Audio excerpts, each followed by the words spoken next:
ব্যাংকে টাকা জমা আছে, তাহলে আয়কর রিটার্ন জমা দেওয়ার প্রমাণপত্র না থাকলে গুনতে হতে পারে বাড়তি কর। আমানতের সুদ বা মুনাফা থেকে কর কাটার ক্ষেত্রে ব্যাংকগুলোকে নতুন করে কঠোর নির্দেশনা দিয়েছে বাংলাদেশ ব্যাংক।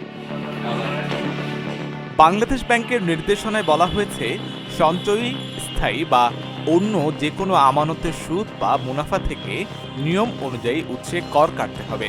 তবে গ্রাহক আয়কর রিটার্ন জমা দেওয়ার নথিপত্র, প্রমাণপত্র অর্থাৎ পিএসআর দেখাতে না পারলে নির্ধারিত করের চেয়ে 50% বেশি হারে কর কাটতে হবে।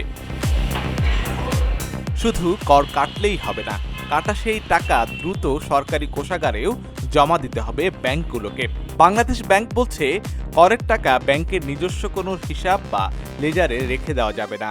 নির্ধারিত সময়ের মধ্যেই তা সরকারি কোষাগারে জমা দিতে হবে।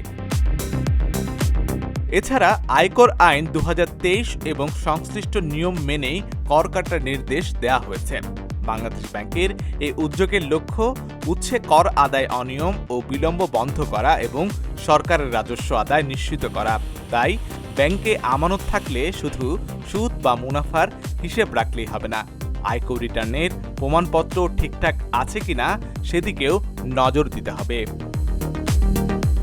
আশিক আরেফিন, ঢাকা জার্নাল।